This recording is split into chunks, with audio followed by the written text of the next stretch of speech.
So, how do we move forward, specifically with the new Democratic nominee for United States Senate? Now, in Maine, there is no exact process for this type of nominee changing. So there are different ways to go about it. Now, throughout the week, it's been very unclear on what the Maine Democratic Party had in mind. Now, first, it sounded like that Graham Platner's campaign had wanted to ensure that someone of a similar, let's say, had better values than he did, yet similar values, but also ran on similar progressive policies as he did, should essentially be his replacement.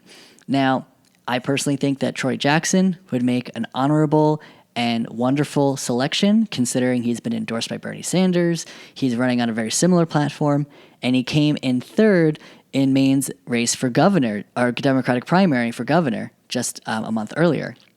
So he does have name recognition around the state. Now, while he didn't win, he does become a strong contender, especially for progressives on the left. And I think that's essentially what Maine voters essentially would want as a replacement for the Platner campaign. However, it wasn't until, I believe, Tuesday night that the executive director for the Maine State Democratic Party not only shared the process, but a few choice words for Platner himself. So the executive director goes on to say that they are working around the clock, wink, wink, nudge, nudge, Kamala Harris and the liberals who like to use that phrase, though we know it is pretty meaningless considering how is it about Gaza, how that actually played out. So anyway, the state director, executive director for the Democratic Party had that to say, but also shared that they would not share the process until Platner dropped out. Now, that doesn't give me confidence. I'm not a voter in Maine, but that does not give me confidence that they have a good process, seeing that the people should know what they're up for. So I found it very strange that she would go then to say that Graham Platner will have no say in this selection. He will not put his thumb on the scale. He's already tried to. And the idea that, he will not be a part of the process in any way, shape, or form. Now, of course, she may have personal feelings about his allegations, which, of course, most people do. But to be the executive director of the Democratic Party, you do not make it about one candidate. You make it about the people. Look what President Biden did with Kamala Harris in 2024.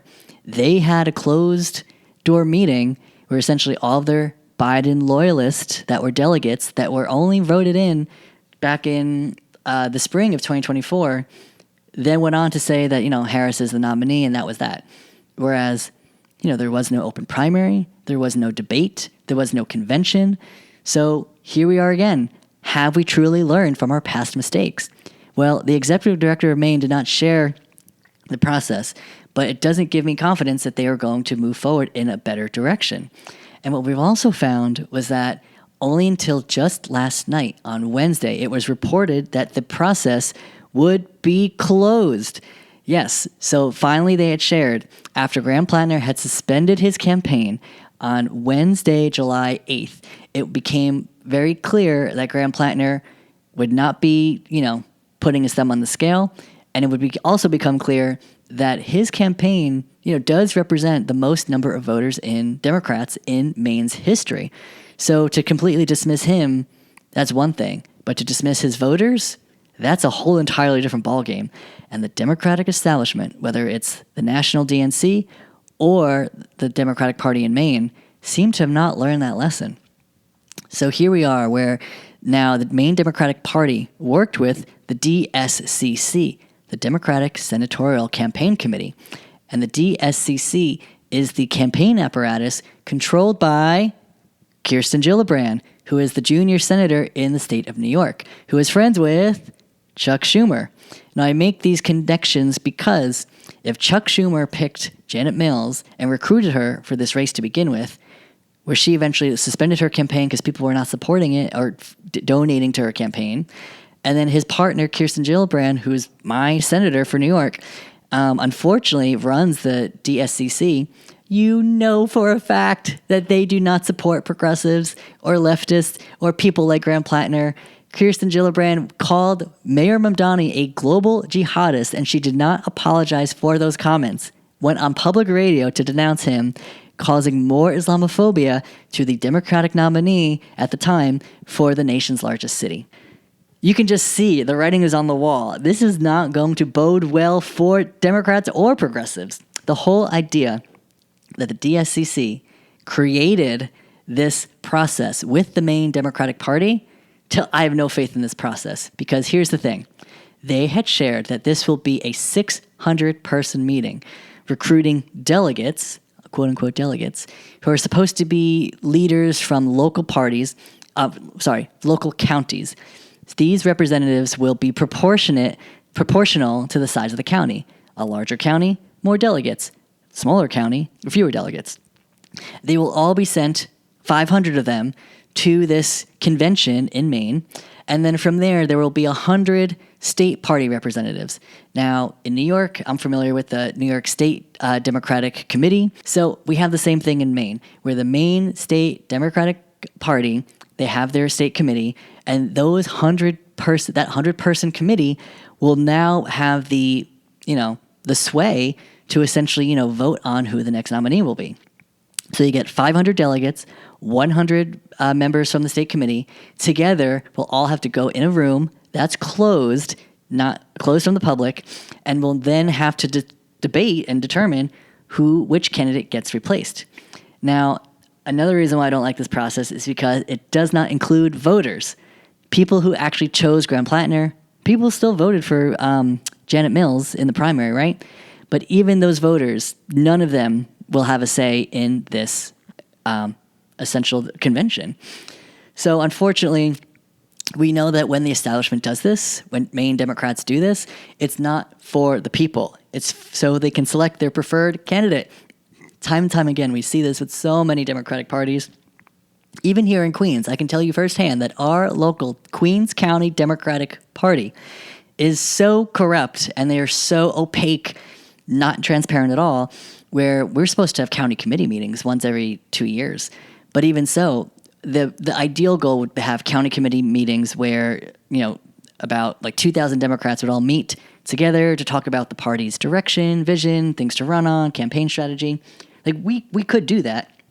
But our county committee chairman, Gregory Meeks, yes, the same Gregory Meeks who has gotten so much money from the military-industrial complex and supports, the war efforts, he is someone who really, has shut a lot of Democrats out from this process where we could be meeting regularly, but they host this meeting once every 2 years, and then Gregory Meeks signs off and saying, all right, any points of order?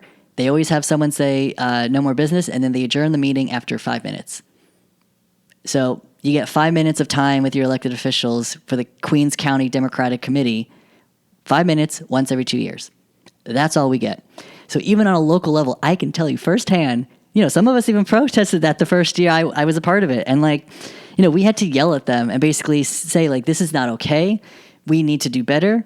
And there was even one strong woman of color who stood up in front of the entire group of thousands of people and said, we demand better. And I give her so much credit. And it's one of those moments that really sits with you and says, can we trust our local establishment? Gregory Meeks has failed Queens County Democrats, so I can assure you that whoever's in charge of the Maine Democratic Party, including that executive director, they do not trust the people because they do not want progressives. They want their run-of-the-mill, Janet Mills, slow and steady wins the race, platitudes, virtue signal, all the same stuff that doesn't actually meet the moment. And what got us Trump twice. So that's what we're in for. As much as I'm rooting for Troy Jackson, I don't think he's going to win, not because he doesn't have the support from the people, but because the establishment does not want him. So that being said, I'm just so disappointed in how, Graham Platner messed all this up. This is all his fault. All of his fault. Because even though in interviews we found out that he was recruited by, grassroots organizers, and they came to Platner, one thing that I don't like that I'm seeing online is that the president of Run for Something, right? The leader, she's been making her interview rounds and saying, well, you can't just Mad Libs a candidate because he's a working class white guy who is an oyster farmer. And it's yeah, identity is one thing, but so many liberals forget that identity is not all about politics. So she leans into that, well, it's just the Mad Libs of, XYZ, and there's your candidate. That's not the only reason why they recruited him.